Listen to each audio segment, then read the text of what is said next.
Le Conseil national de la transition CNT exige de la MINUSMA plus de clarté dans le dossier des 46 soldats ivoiriens détenus. Selon le président du CNT, colonel Maliki Diaw, le dossier est obscur.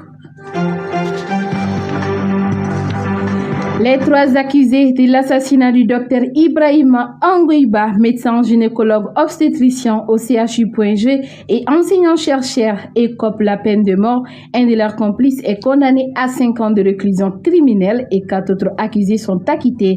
C'était au cours de la session spéciale de la cour d'assises de Bamako. Risque accru de diabète ou du cancer de la peau, la dépigmentation est un phénomène qui de nos jours n'est pas du tout une tendance mais un fait social car elle est très courante au Mali. Nous en parlons dans cette édition. Voici les sommaires de notre actualité. Dans un instant, les développements.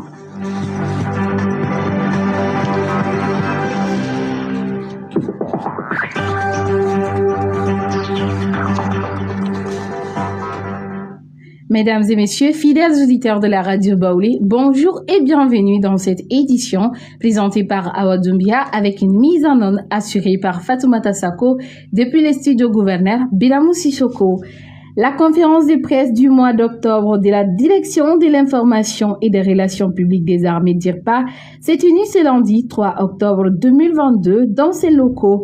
Elle est animée par le directeur de la DIRPA, le colonel Souleymane Dambélé, en présence des cadres de son service. L'objectif était de faire le point sur la situation sécuritaire du pays et d'informer la population à travers les médias sur les opérations militaires menées par nos FAMA et les résultats obtenus courant le mois de septembre. Suivant les propos du colonel Souleymane Dambélé, directeur de la DIRPA.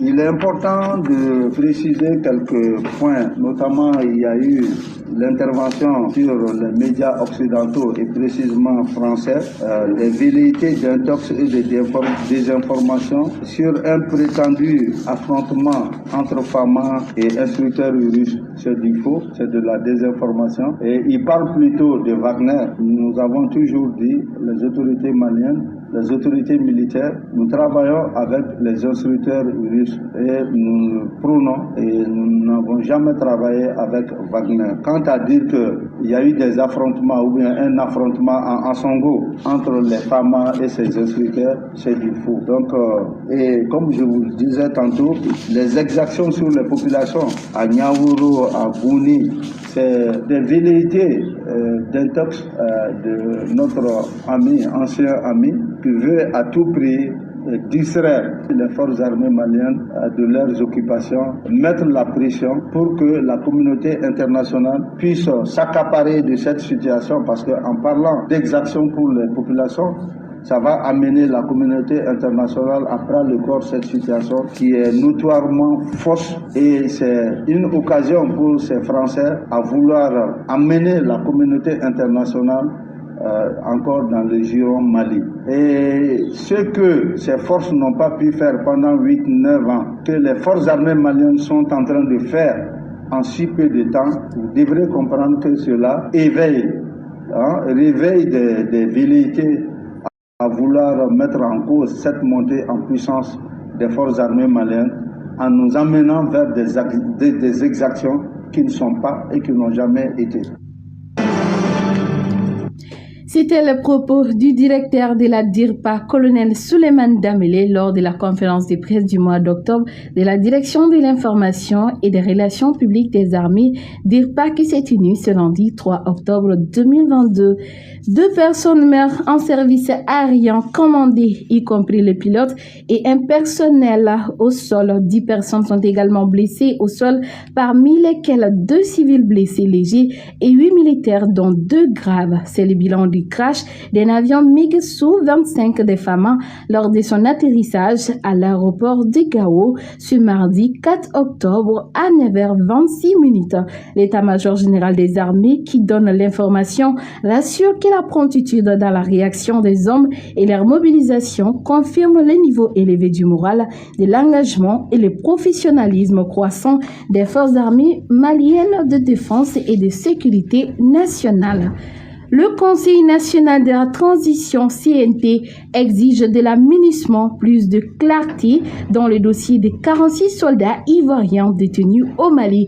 Le colonel Malick Diaw, président du CNT, qualifie le dossier de ces soldats ivoiriens d'affaires obscures dont l'aménagement doit donner plus de clarification. C'était lors de son discours prononcé à la cérémonie solennelle de la rentrée parlementaire d'octobre 2022 du CNT.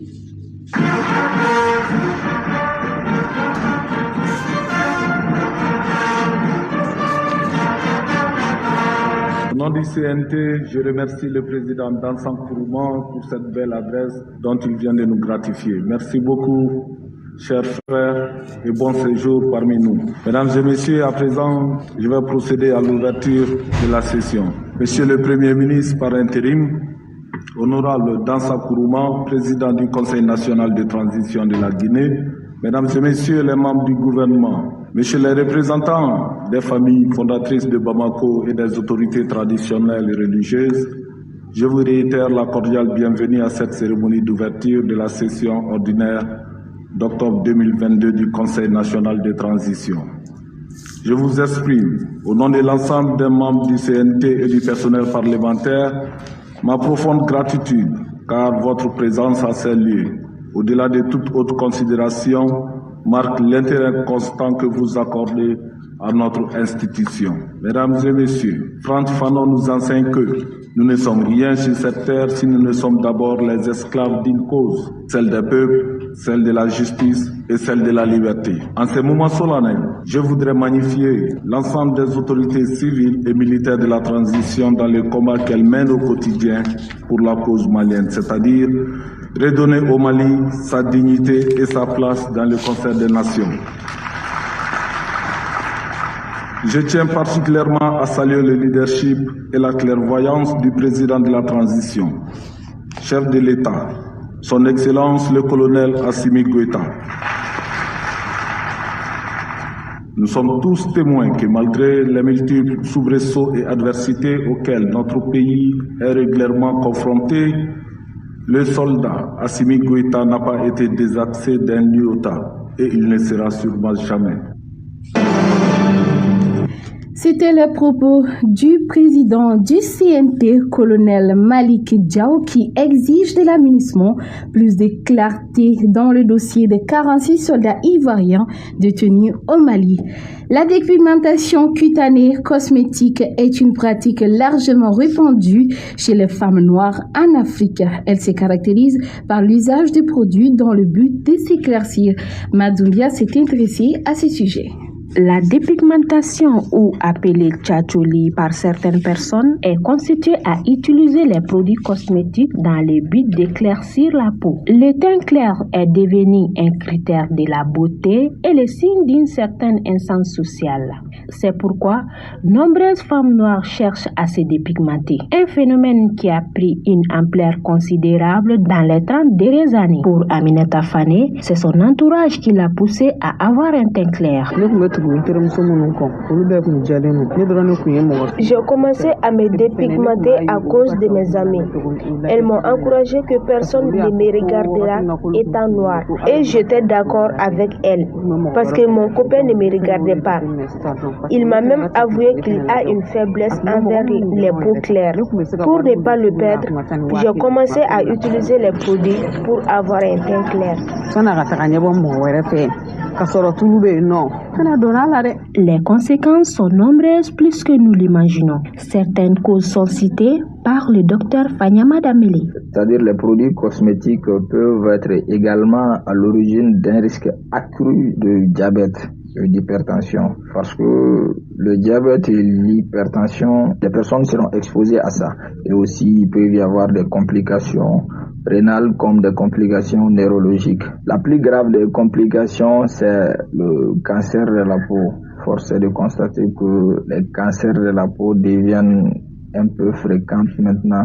Certes, la dépigmentation n'est pas la seule cause des cancers cutanés, mais elle joue un rôle très capital. Il est à noter que la dépigmentation est la cause de beaucoup de maladies dans le monde et source de vieillissement précoce. C'était un reportage signé Madoumbia sur les conséquences de la dépigmentation, notamment les causes qui poussent certaines femmes à se dépigmenter. L'on se rappelle, le 26 juin 2019, ils étaient plusieurs dizaines de personnes du personnel de santé composé de médecins, d'infirmiers, d'étudiants en médecine et autres à manifester contre l'assassinat lâche et barbare, comme il est surnommé, de leur frère et collègue Dr Ibrahima Onguiba, médecin gynécologue obstétricien exerçant au CHU du Point G et enseignant-chercheur au niveau de la faculté de médecine d'odontostomatologie le mercredi 26 juin dernier à son domicile. Eh bien, la cour d'assises de Bamako a recueilli ce jeudi 29 septembre 2022 la peine de mort pour Drissa Koumaré, alias Vieba, Mamoutou Traoré, dit Arbi, et Aboubakar Traoré. Ils ont été reconnus coupables de l'assassinat de Dr Ibrahima Onguiba en 2019 au quartier Bankoni. Les accusés, Sanoussi Koumaré, Bakari Traoré, Bamoui Diarra et Paul Diarra ont quant à eux été acquittés. Cette affaire, faut-il le rappeler, avait défrayé la chronique en son temps au regard du mordu operandi des malfrats ayant donné la mort du docteur Ibrahima Onguiba au Bankoni, en commune 1 du district de Bamako. Cet homme était marié et père de 6 enfants. Il revenait de la prière du Fajr aux environs de 5 heures du matin lorsque les assaillants n'ont pas hésité à tirer sur lui, à sa résidence pour ensuite partir avec ses 2 téléphones portables et la somme modique de 50 000 francs CFA. C'est ainsi qu'une enquête rondement menée par le commissariat du 6e arrondissement, dirigé à cette époque par le commissaire divisionnaire Tapa Diallo et son chef de la brigade de recherche Fousseni Tangara, alias japonais, a permis de mettre le grappin sur 8 individus impliqués dans le dossier. Ce jeudi 29 septembre dernier, le procès s'est déroulé en présence des 2 veuves de feu Dr Ibrahima Onguiba. À tour de rôle, les 8 accusés se sont succédés dans le box des accusés où ils n'ont pas reconnu les faits d'assassinat. L'avocat de la partie civile, la famille du regretté défunt, est alors souligné la dangerosité de cette bande en aiguillant qu'ils écumaient les quartiers de Bankoni, Djalakorodji, Surakabouni, Nafadji, entre autres, représentant une grande menace pour leur population, avant de déplorer leur stratégie de refus catégorique d'admettre leur implication alors qu'ils l'ont reconnu à la police et chez les juges d'instruction. Il a ainsi plaidé pour leur maintien dans les liens de l'accusation au regard de la gravité des faits. À l'issue de plus de 4 heures de débat, les nommés Drissa Koumaré, alias Vieba, Mamoutou Tiredi Arbi et Aboubakar Traoré ont écopé de la peine de mort. Quant à Amadou Djané, il a été condamné à 5 ans de réclusion criminelle pour complicité d'assassinat et Sanoussi Koumaré, Bakari Traoré, Bamoui Diarra et Paul Diarra ont été acquittés par les jurés. Le début du mois d'octobre marque le début de l'opération d'Octobre Rose, mouvement incitant à un dépistage du cancer du sang. Pour commémorer ce mois, la mairie de la commune 1 a réuni le mois dernier les acteurs de la santé et la population pour parler des avantages, des objectifs de cette journée. Reportage Kalissa Sinenta.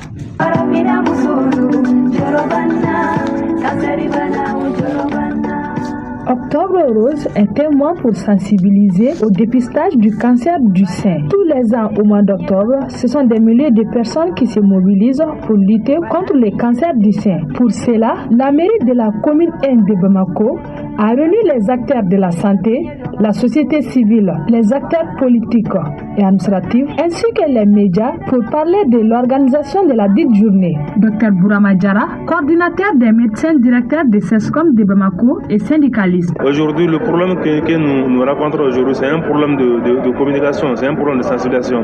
La population n'est pas au courant de ce qui se passe aujourd'hui dans les CESCOM en matière de prise en charge du cancer du col. Si on organise ce genre de journée, ça va nous permettre de divulguer et d'informer la population, de sensibiliser la population afin qu'ils puissent aller au CESCOM, au CESROM se faire dépister. Parce que c'est vrai, la prise en charge du cancer elle est gratuite, mais pour traiter, il faut quand même faire le diagnostic. Donc le diagnostic premier, ça c'est au niveau de la communauté. Dr Luthers Dupont, médecin référent oncologie au Médecins sans frontières. Au Mali, MSF intervient depuis plus d'une quinzaine d'années.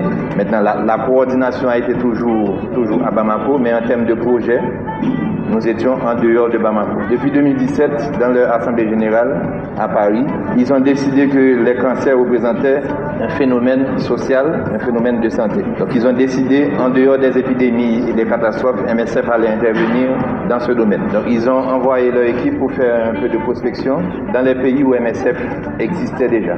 C'est ainsi qu'ils étaient venus également au Mali en 2017.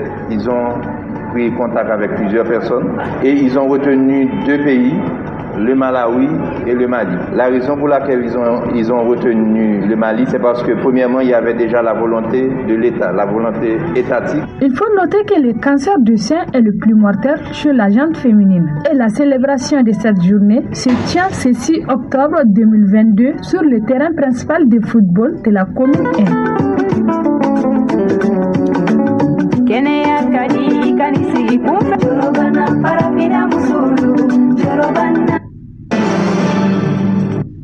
C'était un reportage signé Kadisa Sinenta sur le début du mois d'octobre qui marque également le début de l'opération d'Octobre Rose, mouvement incitant à un dépistage du cancer.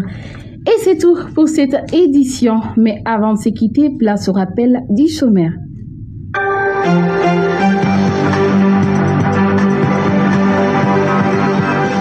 Risque accru du diabète ou du cancer de la peau, la dépigmentation est un phénomène qui de nos jours n'est pas du tout une tendance mais un fait social car elle est très courante au Mali. Nous en avons parlé au cours de cette édition.